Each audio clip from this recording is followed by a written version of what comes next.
Short is the story, long is the life.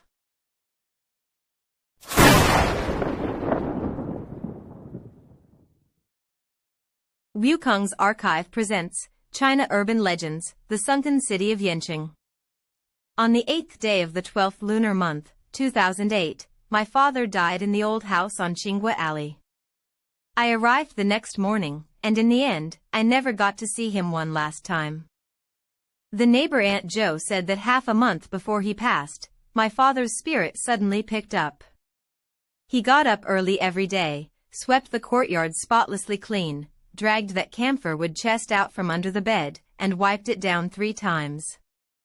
On the night of the 7th day of the 12th lunar month, he asked Aunt Zhou to pass along a message, saying he wanted to see me. I bought a train ticket for the next day, but I was still too late.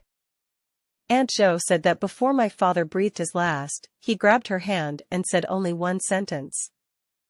The water in Yancheng is alive. I gave the key to the water. Aunt Zhou didn't understand. I didn't understand either. Yancheng is in Hutang, Wujin, over 20 li from downtown Changzhou. In 30 years, my father had never mentioned that place.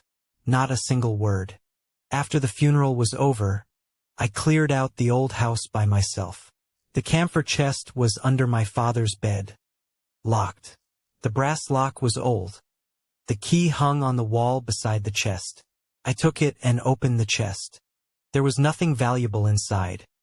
A blue cloth jacket folded square and neat, a few old books, a craft paper envelope, and one bronze key. I recognized that key. I had seen it as a child.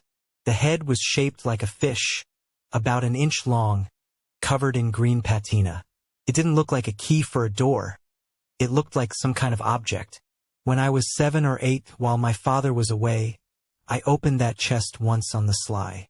The moment I got the key in my hand, my father came back. He snatched it from me and smacked my hand. Not hard, but it scared me into tears. He crouched down, put the key back in the chest, locked it and said, "This is something from the water. You mustn't touch it." From then on, I never touched it again. Inside the envelope was an account book with a blue cloth cover. It was written in my father's handwriting, stroke by stroke, keeping the ferry's accounts. Such and such a year, such and such a month, so much for boat repairs, so much for tung oil. Such and such a person owed 2 jiao in ferry fare. When I turned to the last page, there were no words, just 3 rings of water drawn. One ring inside another, drawn straight and neat.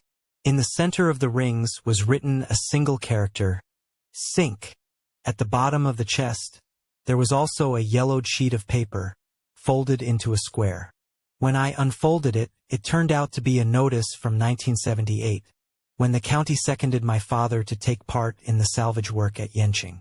It was mimeographed, signed by the Wujin County Cultural Center, with a red seal in the corner. On the back of the paper, my father had written a line of small characters in pencil. With the years, it had faded. I held it up to the lamp and stared at it for a long time, until I could make out a few words. There's a road in the water. The boat is waiting. I turned the account book over and over, looking at it. The more I looked at those 3 rings of water, the more they looked like something. Like a city. The outermost ring was the outer moat, the middle ring was the middle moat, and the innermost ring was the inner moat. Yancheng was exactly that, 3 walls, 3 waterways, ring within ring, nested there for more than 2,000 years.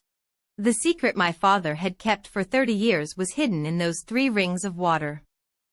I called Aunt Zhou and asked whether my father had worked at Yancheng when he was young.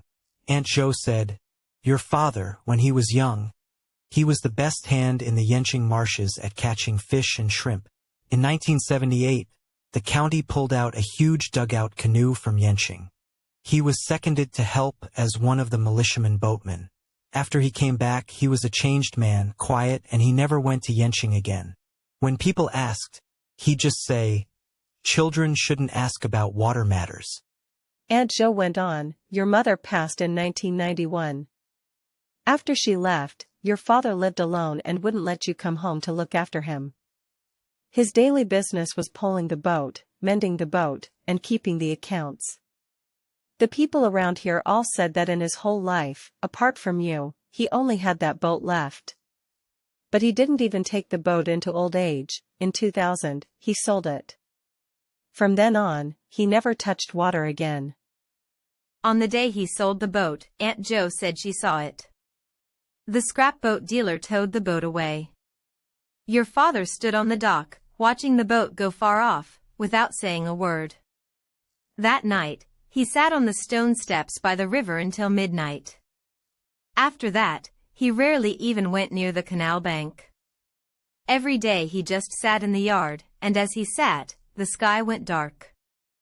On the day of the funeral, an old man I didn't recognize came. He wore a gray cloth jacket. He walked in without a word, lit 3 sticks of incense, bowed 3 times and left.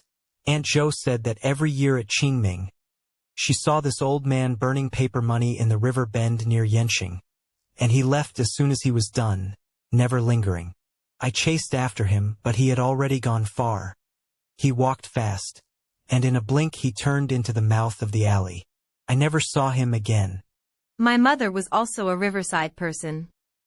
Her family was from Qingguo. In the old days, when she came by water to Qingguo Lane, she rode my grandfather's ferry. The year my mother passed, that was also the 12th lunar month.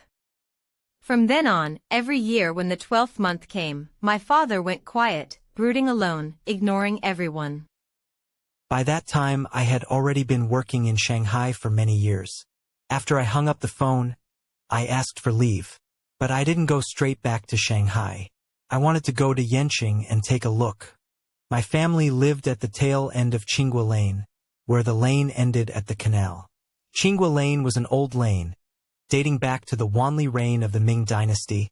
Stone roads, white walls, black tiles. It had produced no shortage of scholars, and people called it the #1 lane of Jiangnan's famous men. Our household was the most unremarkable in the whole lane. 2 rooms facing the river with wooden windows. Open the window and there was the water. When a boat passed, the creak of the oar sounded right beneath the sill. Grandfather was a bamboo weaver. He made bamboo baskets and bamboo mats, but he also used to run a ferry. By the time my father was 13, he could already pole a boat through the locks, and his skill in the water was famous. The old folks called him Water Cat, saying there was nothing about the river he didn't understand. In all his life, he never went farther than Changzhou, but ask him about any stretch of river for dozens of miles around, which part was deep, which part was shallow, which part had hidden currents underneath, and he could tell you with his eyes closed. Father had a habit when poling the boat. In summer he'd work bare-chested, and with one touch of the pole into the water, the boat would glide out, steady as could be. He didn't talk much, but when he had passengers aboard, he'd talk. He said a river has a temper, and you have to go along with it. Which river raised fog at what hour, which stretch of water turned muddy in what season, he knew all of it. When I was little, on summer evenings, after Father docked the boat, he'd sit on the stone steps by the riverbank and smoke his pipe, and I'd squat beside him watching the water. The river shattered the sunset into pieces, patch after patch of red and gold. Father suddenly said, when there's something in the water, bubbles rise to the surface, strings of them, churning up from below. I asked, what kind of something? He didn't answer, just tapped his pipe against the sole of his shoe. Yancheng was in Hutang, Wujin, more than 20 li from the city. When Father was young, he often went to the waters of Yancheng to fish, feel for snails, and pick water chestnuts. He said the water in Yancheng was different from anywhere else. Warm in winter, cool in summer, full of fish, thick with waterweed. The mud on the banks was black. Step into it and there was no bottom. He said the water in there was living water. It never dried up and never turned muddy. When other rivers flooded and stayed murky for 3 days, Yancheng's water stayed clear. At most a layer of scum appeared on the surface, and within a few days it was clean again. Father said that when he was young, he once saw the river splitting open, in the waters of Yancheng. That was when something at the bottom turned over, and the surface of the water cracked open, then closed again. Fast, the blink of an eye. He chased it once, chased it all the way to the inner city river, and then didn't dare go any further. Asked why, he said, "Go any further and the water turned black, so black you couldn't see your own feet." Grandfather also had rules for running the ferry. First, no long crossings after noon, and the boat was docked by dusk. Second, when the boat reached shore, tie the boat first, then step ashore. People and goods settled in full, no credit. Third, if someone called for a ferry in the night, pretend you didn't hear. Grandfather said these rules had been handed down from ferryman to ferryman, generation after generation, and if you broke even one, you'd have to pay with your life. Father learned all these rules thoroughly, but in the end he still broke one. When I was little, Father took me to Yancheng once. There were no buses back then. He rode a 28-inch bicycle and I sat on the front crossbar, bouncing along for nearly 2 hours. Dirt paths between fields, rice paddies on both sides, and in the distance I could see a wide stretch of shining water, with several mounds of earth arching up from the middle, gray and dusty, covered in grass. Father parked the bike on the ridge, stood at the water's edge, and looked for a long time. The wind wrinkled the surface of the water, and he didn't say a word. I asked him, "Dad, what place is this?" He said, "This is the city of the Lord of Yen." I asked, "Who is the Lord of Yen?" Father didn't answer. After a while, he said, "There's something under the water. Remember this, don't go in the water." I was only 8 or 9 then, and I didn't understand what those words meant. Only later did I understand, in all my father's life, that one sentence, he never lied to me. As for who the Flood King was, the old folks could tell you clearly. Back in the spring and autumn period, after the Zhou dynasty overthrew the Shang, one faction of the Shang people refused to accept it. They fled south all the way to the shores of Lake Tai, found a place thick with waterways, built a city and settled there. The king who led them was called the Flood King, and the city was called Yancheng Flood City. Yancheng had 3 city walls and 3 moats. The outer wall was the largest, the middle wall in between, and the inner wall the smallest, a neat square city shaped like a seal. The walls were made of rammed earth, not tall, but the water in the moats was alive, never drying up through the years. The locals called the 3 walls the outer net city, the middle net city, and the inner net city. Net as in netting, ring after ring encircling, holding everything within. The water at the foot of the walls was a deep green all year round. When sunlight hit it, it turned green-black, so dark you couldn't see the bottom. The old folks said the water of Yancheng had never been dredged, and if anyone ever cleaned its bottom, something terrible would happen. Others said the name Yancheng, yen meaning to flood, showed that the people who built it spent their whole lives fighting against the water, and in the end, the water still won. The city had gates, but they weren't in the walls, they were in the water. According to the old folks, Yancheng's water gate sat due south, locked at all times, opened only on the days of the water sacrifice. When the water gate opened, the city's waters would be renewed. Fresh water flowed in, murky water flowed out, and the murky water carried fish, carried weeds, and carried other things besides. Later generations stopped performing the water sacrifice, and the gate never opened again. With the gate locked, the water stayed trapped, and it festered there for 2,000 years.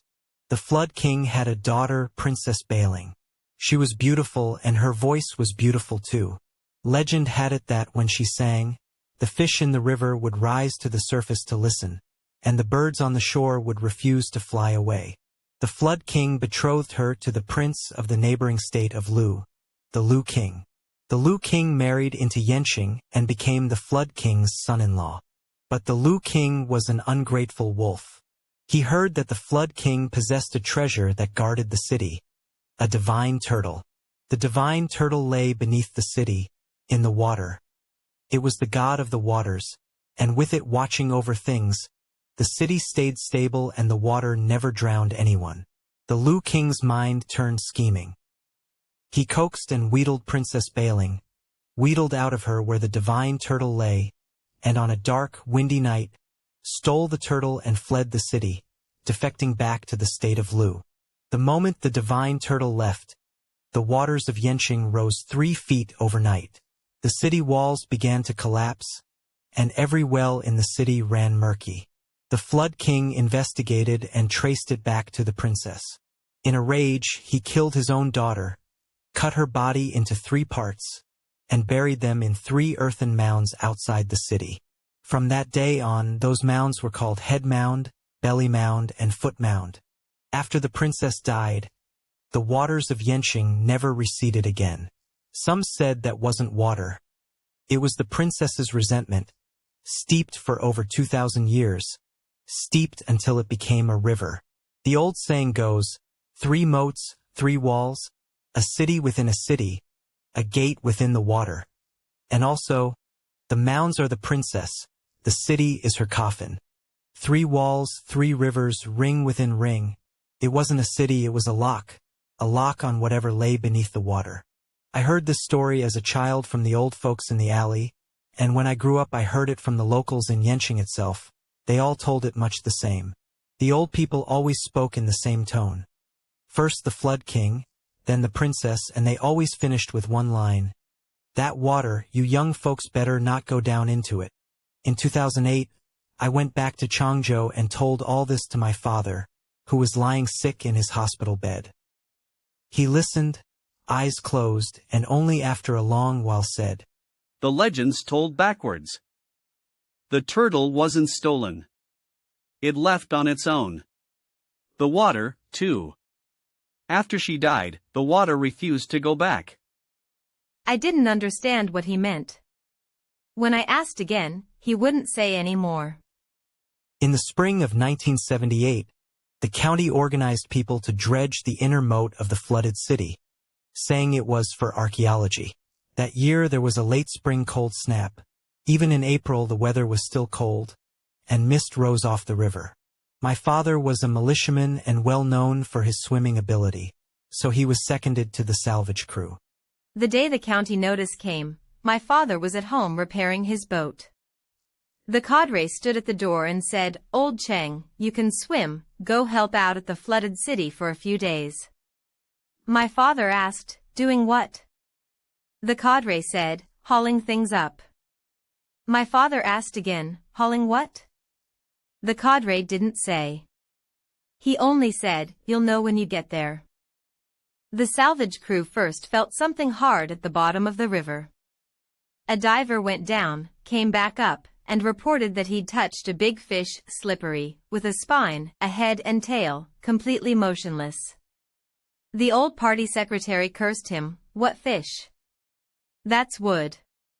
The diver said, doesn't feel like wood. Wood isn't this slippery. They tied it with thick hemp rope, set up a winch on shore, and over a dozen men cranked it. Halfway up, the rope snapped. They changed to a new rope, it snapped again. The third time, they swapped the hemp rope for core rope, and it still broke. The broken ends were clean and even, as if cut by a knife. People on shore started muttering. Some said it was an ill omen, some said the water was too deep. The old party secretary kept a grim face and said, switch to the iron chain. The iron chain went down. This time, the thing was slowly dragged out of the water.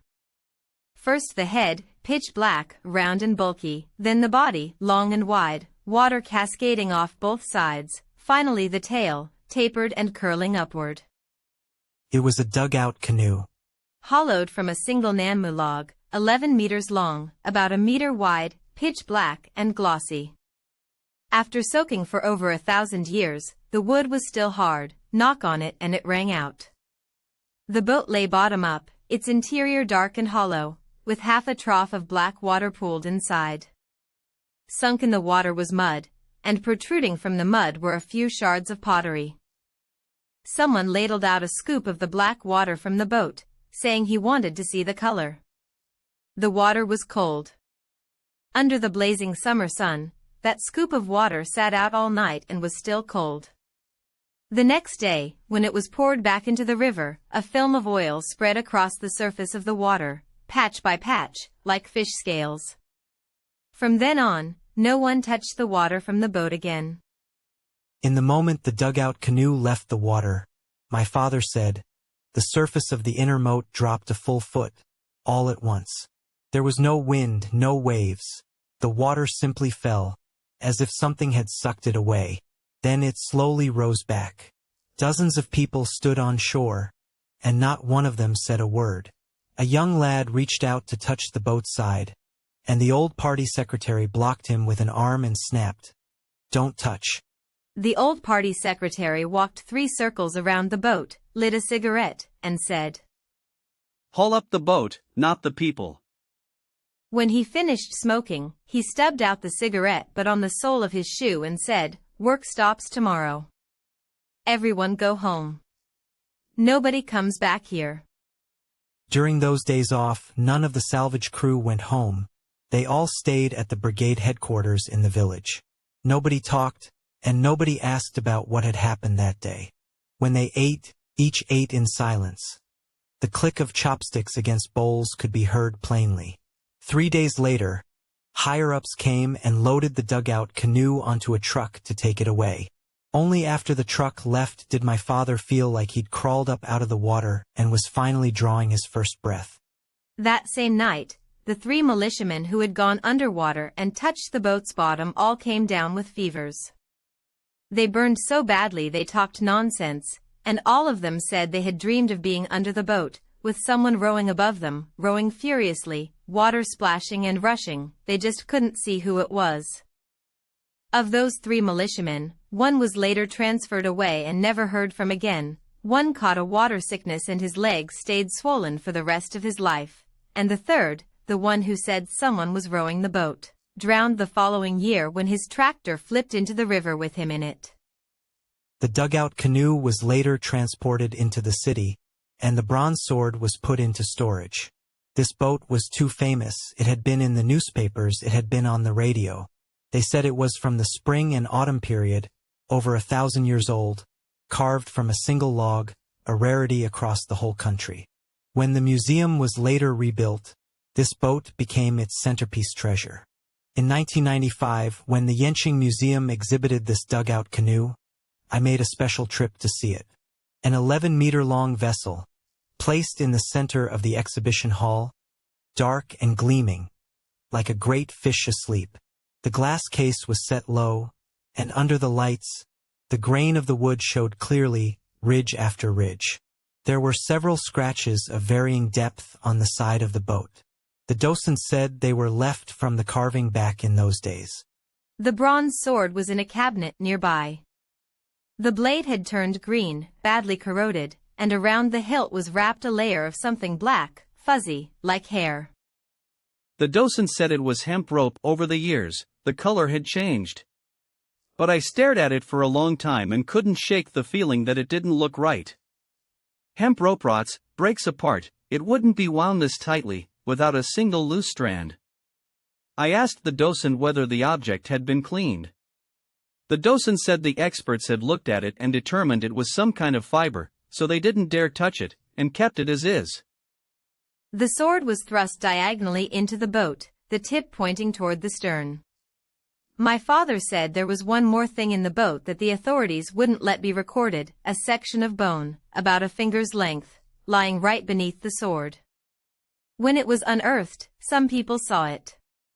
They reported it up, and someone came down from above to look, and said there was no need to record it. They took it away. Where it went, no one knows. My father said he got one look at that bone. It was human. My father said it wasn't hemp rope. It was hair. When they salvaged it in 1978, the bronze sword was the first thing to come out of the water. My father said that the moment the sword left the water, the surface of the inner moat dropped a whole chi. He saw it with his own eyes. The water seemed to be sucked down by something. Only after the sword was on shore did the water slowly rise back. The sword was hers, my father said. He was sick that year, speaking in fits and starts. Princess Bailings. When she died, her hair was cut off and wound around the sword. That sword belonged to the Lord of Yen. He killed people with it, and in the end, he killed his own daughter. I asked him how he knew. My father was silent for a long time, then said, I saw her, down under the water. The year after I saw the exhibition, I went home for the new year and told my father about the boat, and about the thing on the sword's hilt. My father didn't respond. After a long moment, he said, You saw the thing on the hilt? I said, Yes, I did, and the docent said it was hemp rope. My father said, hemp rope. He agreed too readily, it made my heart jolt. If he'd argued, I'd have felt relieved. In 1978, my father was a militiaman on loan, but he'd secretly gone diving. Places the professional divers didn't dare go, he went down. It was one night after the salvage operation had ended. He went alone, in the dark, into the inner moat. He said that at the bottom of the river, he'd felt rows upon rows of wooden stakes, packed densely together, laid out in a path, leading all the way toward the center of the city. Waterweed was tangled around the stakes, and in the weed hung shards of pottery, and a few bronze coins, green so dark they were nearly black. He also said that at the end of the path, he'd touched the stone rim of a well. Blue stone, ice cold, and carved on the rim were fish, a ring of fish, each one biting the tail of the one before. He didn't dare go any further, so he came up. There's a road under the water, my father said. A road made for boats. That boat is still down there, waiting for someone. In the summer of 1982, people came to Yancheng again. This time it was a formal archaeological team, equipped with instruments. They drilled test holes in the city walls, surveyed and took photographs. My father was called up for night watch duty again. The militiamen took turns on shifts, watching the site at night to prevent people from digging things up secretly. Night watch was hard work. A shed was set up at the base of the city wall, furnished with a camp bed, an oil lamp, and a box of mosquito coils. There were lots of mosquitoes at night. The ones by the water were big and venomous. One bite would swell into a patch. My father said the night watchmen weren't afraid of the mosquitoes. They were afraid of the stillness. The nights at Yancheng were unnaturally quiet. There was barely even the sound of insects. Partnered with my father was a militiaman surnamed Sun, a few years older. Everyone called him Old Sunday. Old Sun talked a lot. During night watch, he would chatter on endlessly, gossiping about village affairs. But after the seventh night, Old Sun stopped talking too. When my father asked what was wrong, Old Sun said, Listen. The two of them lay in the shed listening for half the night, and neither spoke another word. On the seventh night, my father heard the sound. It came from inside the inner city wall. Thump, thump, thump, a muffled, rhythmic sound. One beat, then another, very slow, starting at nightfall and continuing until dawn. It sounded like someone ramming earth inside the city wall. My father reported it to the official leading the team. The official said, You misheard. That was the sound of water, the moat water lapping against the bank. My father said, That wasn't water. I know what water sounds like. I grew up on this water. The official's face darkened. Don't go spreading nonsense. It won't look good if the masses hear about it. On the ninth night, my father saw the lights. On the water, one lamp, two lamps, three, forming a line, coming from the direction of the inner city river, moving along the water's surface. Not fast, not slow, like someone carrying lanterns walking across the river. When they reached the breach in the city wall, the lights went out one by one. My father counted 7 lamps. The next day, workers dredging the mud of the inner city river dug up a clay jar. The mouth was tightly sealed with wax. When they opened it, inside were human bones, stacked neatly, covered with a piece of hemp cloth. The cloth hadn't rotted. When spread out, you could still see the weave pattern. The archaeologists looked at it, their faces grim. The official in charge reported it up the chain that very night. 3 days later, word came down from above: put the jar and its contents back exactly as they were, refill the pit, and bury it on the spot. This matter was not to be spoken of, and nothing would be recorded in the files. The reburial spot was in a bend of the inner city river.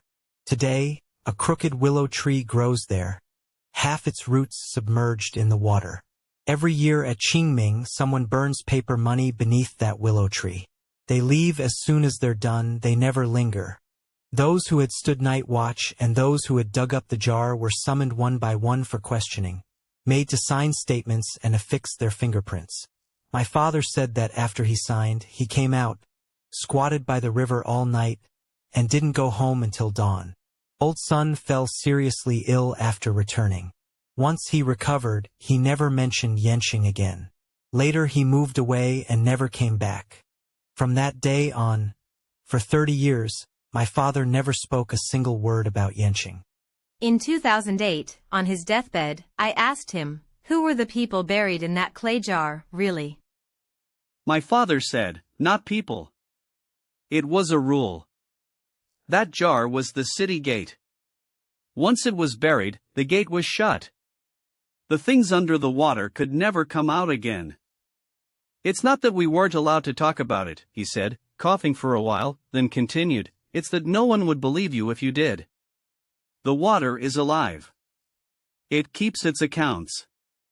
Changzhou has an old nickname, Dragon City. There are many theories about why it's called Dragon City. Some say Changzhou has produced 15 emperors, so the land's energy is dragon energy.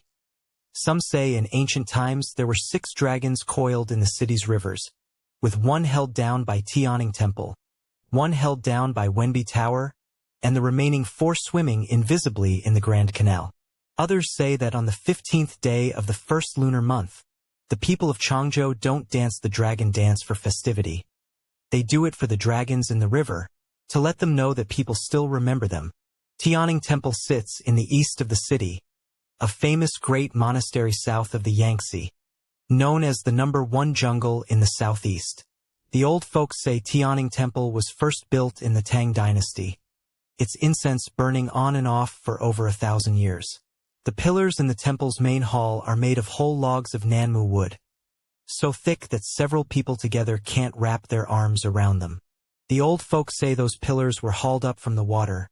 In the early years, when the Grand Canal was being dredged, several enormous logs were pulled out, frighteningly thick, and no matter how many years they'd soaked in the water, they hadn't rotted. The temple used that wood for its pillars, and they're still in use today. The old folks say Tianning Temple's Buddhist chanting is one of Changzhou's famous sites, Tianning Fanbai. The sound of bells and sutra chanting carries across the river, and if you listen long enough, your heart grows still. When I was a child, cooling off by the canal in summer, I could often hear the temple's bells coming across, note after note, muffled, reaching my ears cool and soothing. I was young then, and I thought it was the most reassuring sound in the whole world. North of the city there's also a Wenbi Tower in Hongmei Park, its body slender like a writing brush. The old folks say Wenbi Tower is the brush that dots the name of Dragon City, while Tianning Temple's pagoda is the nail that pins down the waters. One nail, one brush, one in the south, one in the north. The brush dots the land. The nail pins the rivers. The old folks also say that the sound of Tianning Temple's bells has feet. Downwind it can walk a full 10 li. But the moment it reaches Yancheng, the sound just breaks off, never carrying across. Some people didn't believe it and went specifically to listen, standing on the ridge of a field in Yancheng, straining their ears, and they heard nothing at all. Some say the water swallows the sound. The water eats the sound clean away, not even an echo left behind. In 2002, Tianning Temple began building a pagoda.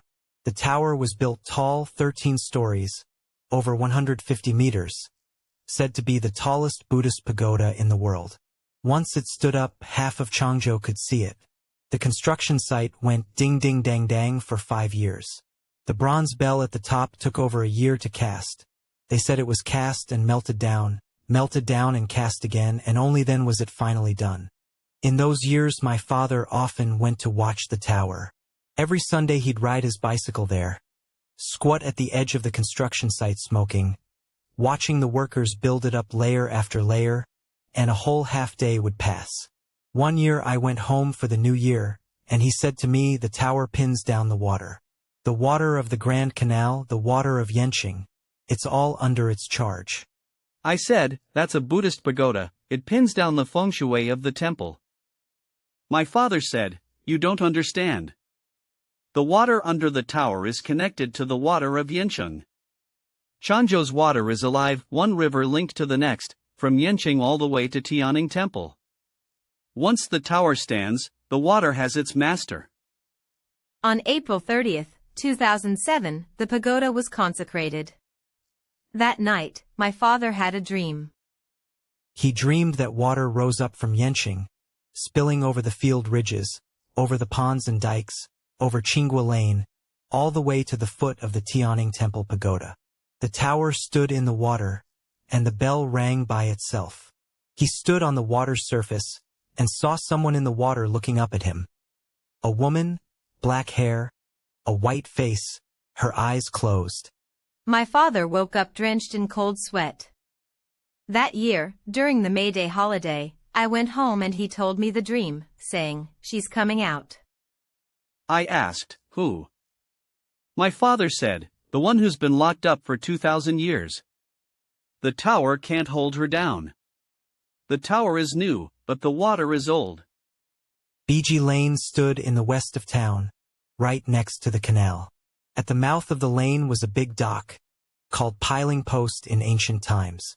The old folks said that in Dream of the Red Chamber, Jia Baoyu, at the very end, knelt on the dock at Piling Post in the snow and kowtowed 3 times to his father. Wearing a cape of crimson wool felt, bareheaded and barefoot, he drifted away. The book said it plain as day, and when the old folks told it, it sounded like it really happened. The old stone steps of the big dock, soaked by the water for 200 years, had turned a deep black green, one step at a time, running all the way down into the water. By day, the big dock was bustling. Vegetable sellers, pole carriers, people boarding and leaving boats, the voices never stopped. But once the sky began to darken, the people scattered clean and clear, and not a single boat would moor there. The old folks said that the big dock took no night moorings, that was a rule handed down by the ancestors. The lane was famous for making combs. Changzhou's fine-toothed combs were known throughout the land, from raw material to finished product. A single comb passed through 72 pairs of hands. Every family in the lane did this work. By day came the steady talk of hammering. By night, a row of palace lanterns hung along the river, their reflections flickering in the water, called comb beam lantern lights, one of the sights of Changzhou. The old folks said that combs had a spirit. After combing a person's hair for a lifetime, they would come to know that person. When a comb broke, you had to wrap it in red paper and throw it into the river, letting it go with the current. To discard it anywhere else brought bad luck. At the mouth of the lane stood an arched stone bridge called Wukong Bridge, with 3 arches. When the moon was full, the bridge opening and the moon in the water formed a perfect circle. Moon through Wukong. The old folks said that the arch of Wukong Bridge was a passage for the moon to walk through. When my father was young, he kept a ferry at the big dock. His master, I called him Old River God, ferried for a lifetime, and at 90 years old he was still on his boat. Old River God's boat was a black one, with a small mirror hung at its bow, said to be for reflecting things. Old River God told me that not every boat on the water at night at the big dock carried the living. "Anyone in a cape, you don't take them," Old River God said. "After dark, if someone stands on the dock in a cape and you can't see their face, you hail them. They won't answer. You don't hail them, they won't leave either. They're not waiting for a person. They're waiting for a boat. When the boat comes, they get on by themselves. You just pull, and don't look back." Old River God took one such fare once. When the boat reached mid-river, the stern sank low. When he turned back to look, the caped figure was gone, and on the deck lay a wet straw rain cape. Old River God threw the cape back into the river and said, "It's yours." After that, he never again touched a night crossing. Old River God also told of one strange thing. One winter, when the canal had frozen over with thin ice, someone at night saw a dark lump crouching on the dock, sobbing woo-woo.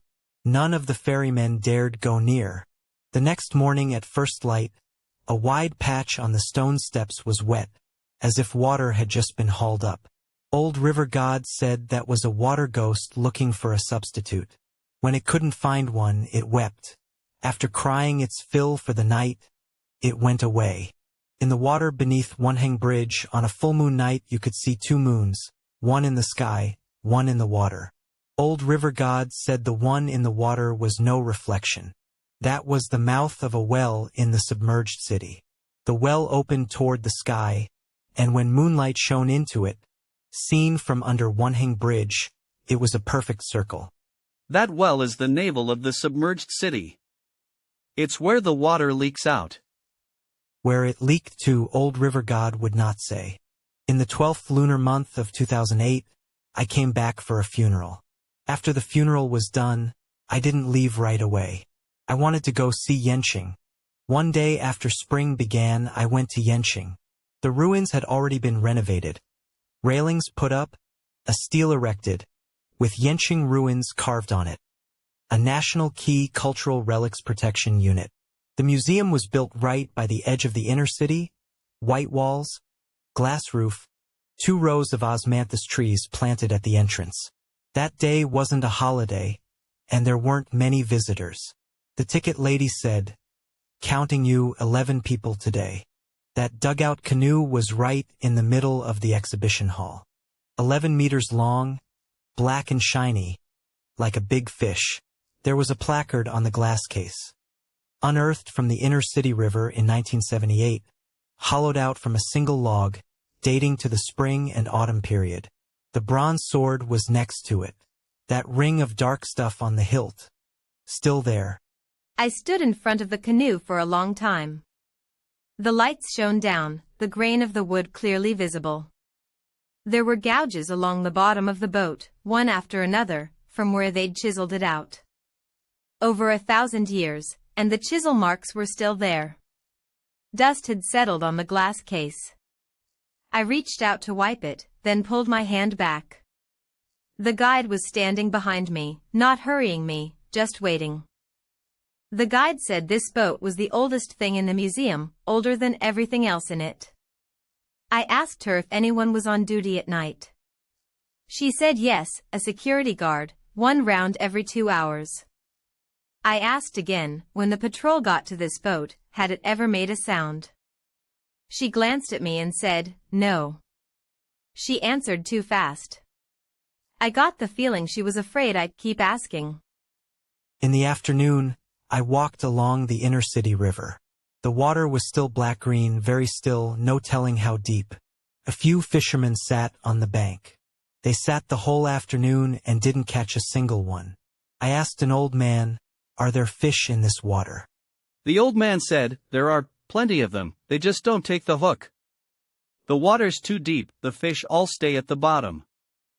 I said, "How deep is this water?" The old man said, "Nobody knows.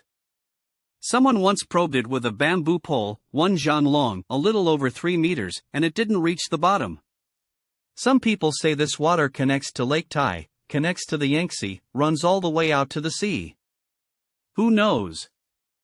When it was getting dark, I found a small inn outside the ruins and stayed the night. It was a village house at the edge of Yancheng, converted into a guest house, 2 stories, and the window of my room faced the inner city river.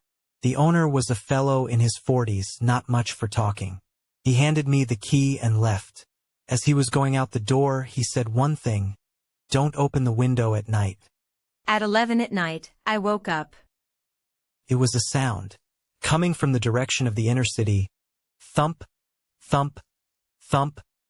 Muffled, rhythmic, one stroke, very slow, like ramming earth. I leaned against the window and listened for a long time. The sound never stopped. From 11 it went on until the middle of the night. I counted 1 stroke, then a gap, about 10 seconds between each. Steady, like someone holding a big pestle, pounding 1 stroke at a time inside the city wall. At the 3rd watch, fog rose over the river. A string of lanterns appeared in the fog, 1, 2, 7 of them. Moving along the water's surface, neither fast nor slow, coming from that direction of the inner city river. When they reached the gap in the city wall, one by one they went out. The next morning, I asked the innkeeper if he'd heard the ramming sound during the night. The innkeeper said, "No, I sleep sound." I asked again, were there lanterns on the river? The innkeeper looked at me and said, "How many did you count?" I said, 7. The innkeeper said, 7 lanterns means a loaded boat, 8 means an empty one. If you see a loaded boat, don't count any further. I asked more, but the innkeeper wouldn't say. He turned and went back to his work. The head mound, the belly mound, and the foot mound, 3 earthen mounds outside Yancheng, facing each other across the water. Legend says they are the 3 parts of Princess Bailing's body. The mounds aren't tall, just covered in grass, nothing special to look at, but people for miles around all take the long way around them. On the head mound grows an old locust tree, its trunk wrapped in a few loops of red cloth. When the wind blows, the cloth strips flutter. The red cloth was newly hung. I asked the old shepherd who had hung it. He said people come every year to hang them, begging the lady on the mound not to follow them home. I walked a full circle around each of the 3 mounds. The head mound was the biggest, the foot mound the smallest. Looking from the foot mound toward the head mound, you're looking straight across the inner moat, directly toward the center of the city. Standing on the foot mound, I suddenly felt these 3 mounds weren't buried at random. They had Yancheng surrounded, like 3 nails pinning the city down. The city in the water, the mounds on the shore. 1 city, 3 mounds. Neither can move the other. There were vegetable plots by the mounds, graves, and sheep. An old shepherd told me the mounds cannot be dug. They dug once, he said. Back in 1958. Dug halfway down, and underneath was blue brick. Water was seeping out of the cracks between the bricks, murky water, with a fishy smell. The commune members got scared and filled it back in. After that, no one dared touch them again. The old man said the old saying goes, the mounds are the princess, the city is the coffin. Yancheng, 3 rings of water wrapped around 3 rings of city. Seen from above, it looks like a coffin resting in the middle of the water. No, not a coffin. Like a turtle. On the turtle's back sits the square city, and the 3 rings of water are the lines on the turtle's shell. The turtle is a water god, pressing down on whatever is beneath the water. Once the sacred turtle leaves, the water comes alive, and the things come out. I said, wasn't the sacred turtle stolen by King Lu? The old man laughed and said, you city folk believe what's written in books. We village folk believe what the water says. The turtle left on its own. What King Lu stole was just an empty shell. The turtle lived in the water for 2,000 years, got tired of it, and left on its own. Once it left, the princess's resentment couldn't be held down anymore. The old man also said that in his father's generation, there was a saying, never pass by the mounds at night. On nights when the moon was bright, people heard someone singing on the mounds. An old tune, the words unrecognizable, but beautiful to listen to. And as they listened, they started walking toward the water. So the villagers always took the long way around at night. If they absolutely had to pass, they'd cough loudly and sing a few lines to cover the sound. The old man looked at me again and said, your father was one of the men who pulled up that boat in 78, wasn't he? I froze. The old man said, that year when the boat came up, I was working in the fields. I saw it with my own eyes. When the boat left the water level dropped a whole foot. You city folk don't believe it, but everyone in our village knows. Your father knows too. That's why he never dares to say anything. That night back at the inn, I put the bronze key I'd brought from my father's box beside my pillow. In the middle of the night, I heard the sound of water under my pillow. Faint sh, like someone walking through water. The sound came from beneath my pillow, but it also seemed to come from the river outside the window. I couldn't tell which. I lay still and listened. The water sound grew closer and closer, until it seemed to reach the edge of the bed. I woke with a start. The key was still there. The water sound was gone. The river outside the window was still as a mirror. In the autumn of 2009, during the renovation of Yancheng Ruins Park, workers uncovered an ancient well in the inner city. It was the bulldozer that hit it first. The driver said he was digging along when there was a thud under the bucket. He thought it was a rock, jumped down to look, and saw green stone, round, with a section exposed, patterns carved on top. The foreman called some men over, cleared the dirt around it, and a well ring was revealed. The well ring was made of green stone, carved with fish patterns, a ring of fish head to tail, connected in a chain. The well wasn't deep, 2 or 3 meters, and you hit the bottom. At the bottom lay a bronze key. The news made the local paper, a little square article the size of a piece of dried tofu, saying, "Spring and autumn period ancient well discovered at Yancheng Ruins." I saw it, took the day off that same day, and made a special trip back to look. The well was already cordoned off. Workers were clearing the silt. The key had been brought up, tied with red string, and placed on a temporary display stand with a small lamp shining on it.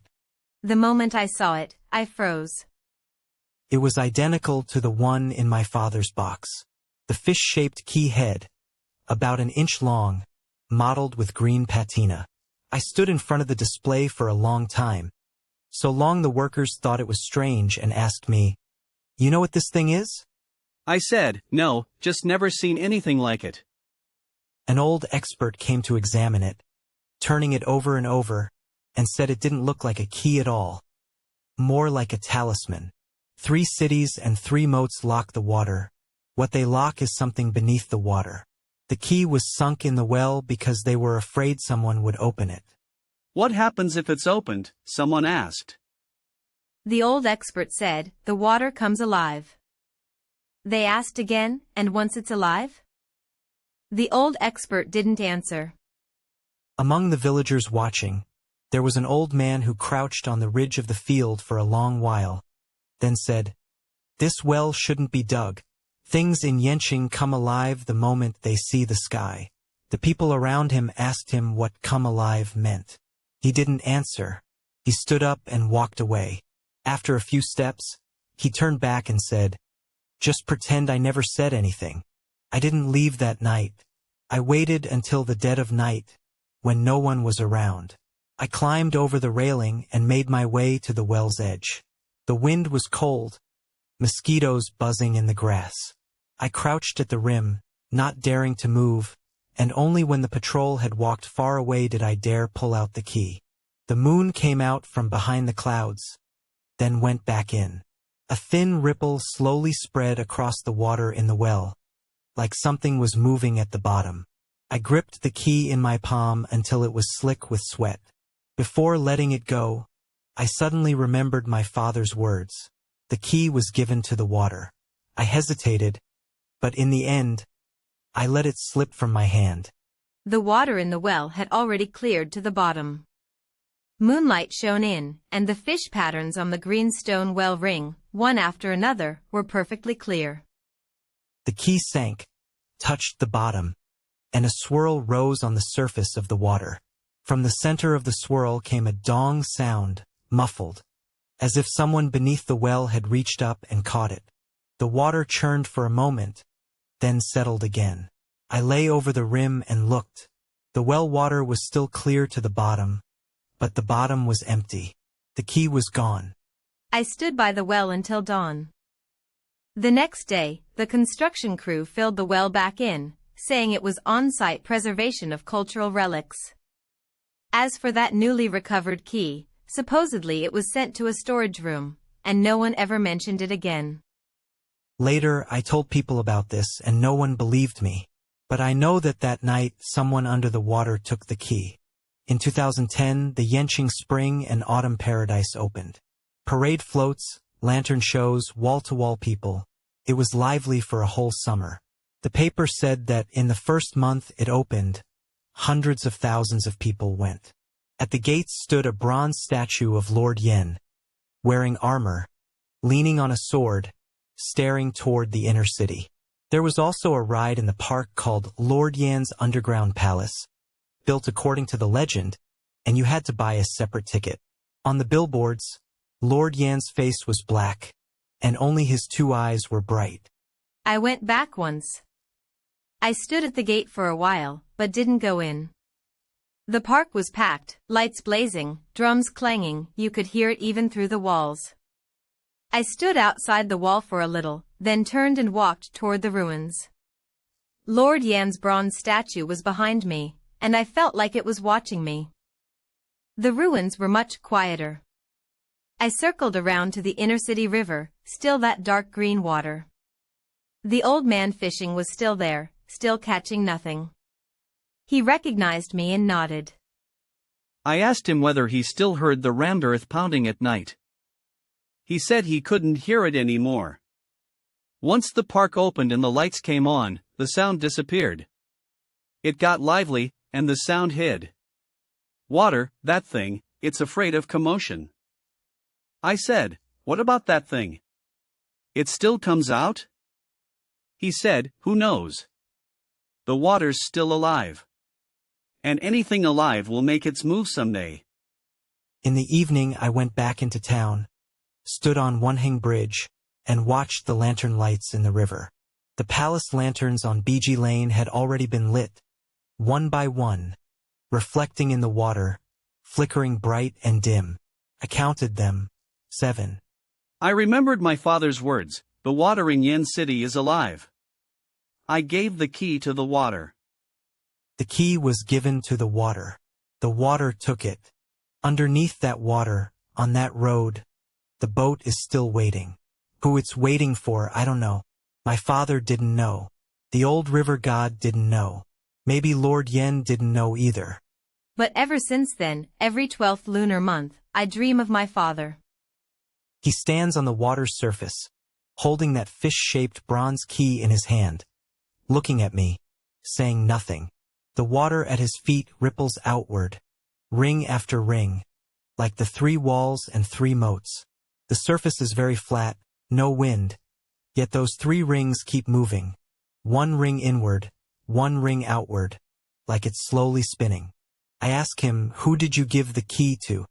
He doesn't answer, just smiles. When he's done smiling, he says, Count for me how many lanterns are on the river. I count. 7. One of them is slower than the rest, like it's waiting for someone. I stand on the bridge and watch for a long time. That lantern slowly, slides underneath the arch of Wukong Bridge. Inside the arch it's pitch black, and once the lantern goes in, it's gone. I stood there on the bridge until the palace lanterns all went out, one by one, and only then went home. In the dreams over the last 2 years, my father gets farther away each time, and the water gets flatter each time. This last time he didn't smile and didn't speak, he just raised the key for me to see. The key was wet, and drops of water ran off the fish-shaped key head, one by one, falling. He looked at me for a moment, turned around, and walked into the deep water. The surface closed over him, leaving no trace at all. When I woke from the dream, there was a boat passing on the canal outside the window, the creak of the oar going creak, creak. I lay there, counting the oar strokes. I got to the 7th, and the boat had drifted far off. I couldn't hear anything anymore. The story's done. What do you think? If you enjoyed this story, please like and subscribe. New urban legend every day.